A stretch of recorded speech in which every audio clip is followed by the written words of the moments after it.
அடுத்தது விருச்சிக ராசி. இந்த விருச்சிக ராசிக்கு இந்த பிறப்பு பலன் எப்படி சார் இருக்கு? விருச்சிக ராசிக்காரர்கள் வந்து பார்த்திங்கன்னா காலச்சக்கரத்துக்கு 8ஆம் இடம். ம். அதாவது பொதுவாகவே விருச்சிக ராசிக்காரங்களை கூட்டு வச்சு கேட்டிங்கன்னா, நான் ஏன் பிறந்தேனே தெரில,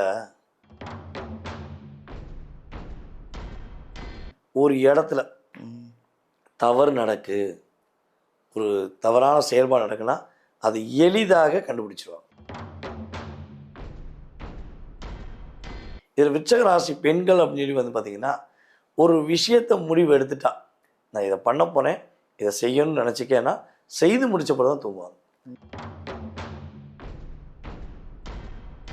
ஒருத்தவங்க பழிவாங்கன்னு நினைக்க மாட்டாங்க, ஒருத்தவங்களை கஷ்டப்படுத்த நினைக்க மாட்டாங்க. ஆனால் ஒரு 80-90% எவ்வளோ அடித்தாலும் தாங்குவாங்க.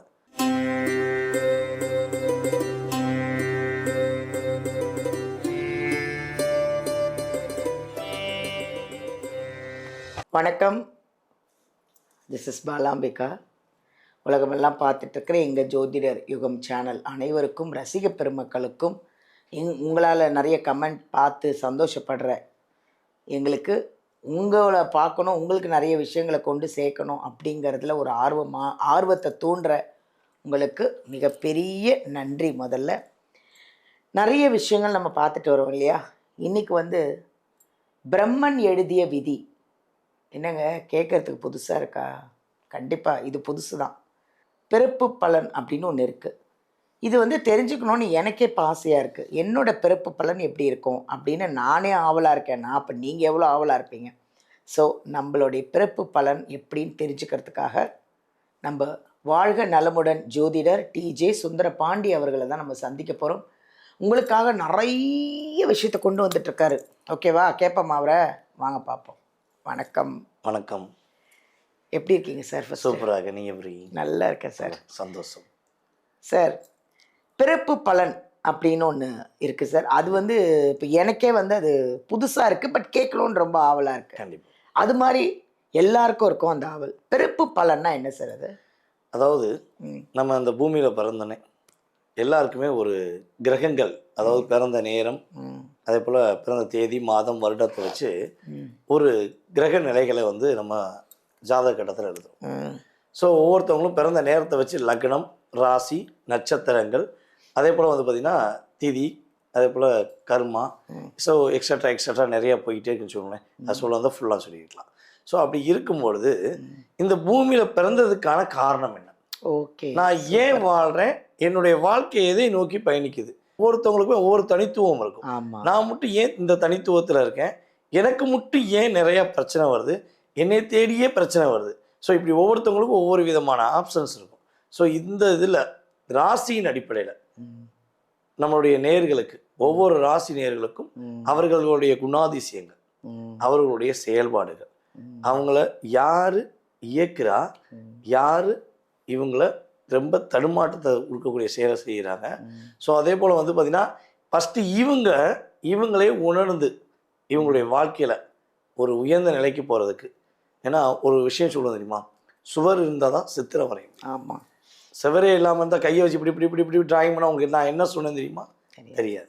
அதே ஒரு ஸ்லைடோ ஒரு சுவர் இருந்துச்சுன்னா நான் எழுதுனேன்னா சார் இது எழுதியிருக்காங்க, இதான் விஷயம் அப்படின்னு புரிஞ்சுக்கிறோம்ல. ஸோ அதே மாதிரி தான் இப்போ நம்மளுடைய நேயர்களுக்கு பல தடுமாற்றங்கள், பல குழப்பங்கள். நான் எல்லாமே பண்ணி பார்த்தேன் சார், எல்லா கோயிலும் போயிட்டேன் சார், பரிகாரம் பண்ணிட்டேன் சார், ஆனால் என்னை நான் உணர முடியவில்லை. நான் பிறருக்காகவே வாழ்ந்துருக்கேன், நான் எனக்காக வாழணும், என் குடும்பத்துக்காண்டி வாழணும், அப்போ என்ன வழிபாடு செய்யலாம், என்ன விஷயம் செஞ்சால் என்னோடய வாழ்க்கையில் ஏற்றம் உண்டு அப்படின்னு நினைக்கக்கூடிய நம்மளுடைய நேயர்களுக்கு நம்ம சொல்லக்கூடிய இந்த வழிபாடானது வாழ்க்கையில் ஒரு வெற்றியை கொடுக்கக்கூடிய, பிறப்பின் ரகசியத்தை உணரக்கூடிய தன்மையாக இருக்கும். Very good sir. ரொம்ப அது கேட்குறதுக்கு ரொம்ப எனக்கே ஆவலாக இருக்குது. கண்டிப்பாக இவ்வளோ ஒரு அழகான ஒரு பதிவு இது. அடுத்தது விருச்சிக ராசி. இந்த விருச்சிக ராசிக்கு இந்த பிறப்பு பலன் எப்படி சார் இருக்கு? விருச்சிக ராசிக்காரர்கள் வந்து பார்த்திங்கன்னா காலச்சக்கரத்துக்கு 8ஆம் இடம். அதாவது பொதுவாகவே விருச்சிக ராசிக்காரங்களை கூட்டு வச்சு கேட்டிங்கன்னா, நான் ஏன் பிறந்தேனே தெரில, என் வாழ்க்கையில் எல்லா விஷயங்களும் தடையாகவே இருக்குது, தாங்குவேன். ஆமாம், உண்மையிலேயே தடையாக இருக்குது, தாமதமாக இருக்குது.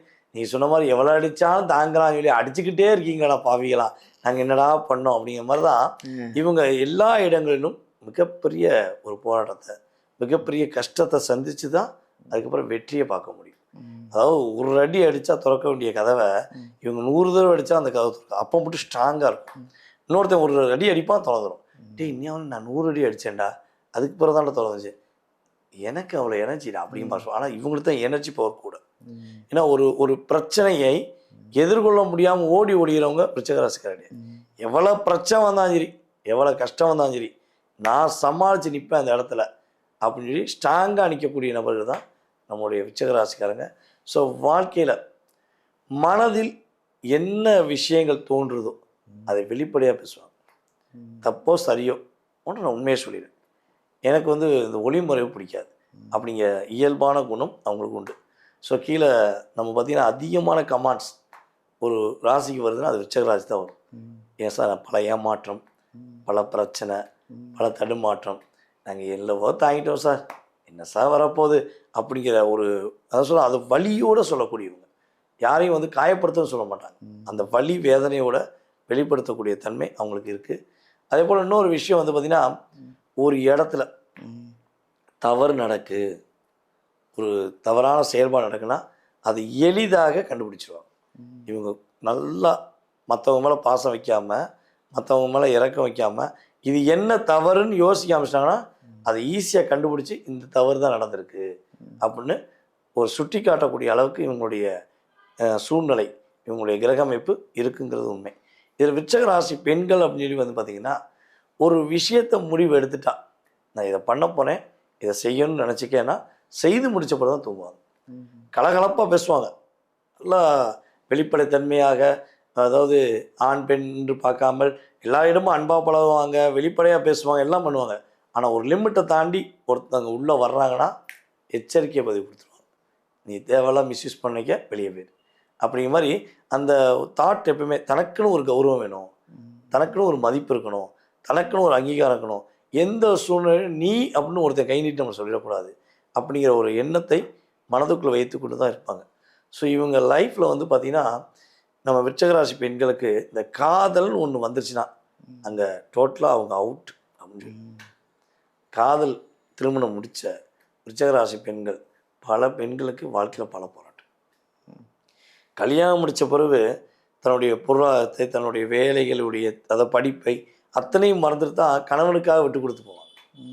ஆனால் அங்கே போனால் நிறைய தடுமாற்றம் இருக்கும், நிறைய போராட்டம் இருக்கும். இது இவங்களுக்கு இயல்பாகவே ஒரு பிரச்சனைகள் இருக்கும்.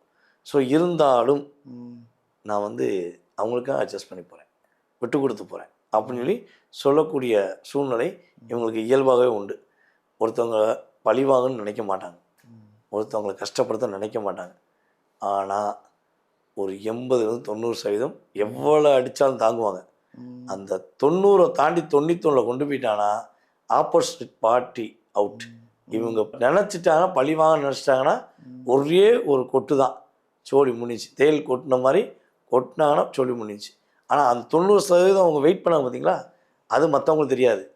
அந்த 91 தளர்ந்த பிறகு இவங்க வெளிப்படுத்துகிறாங்க பார்த்தீங்களா வேகம், அதை பார்த்தா என்ன சொல்லுவாங்கன்னா கோவக்காரி, கோவக்காரன், திமிரு பிடிச்சவங்க அப்படின்னு மற்றவங்க சொல்லுவாங்க.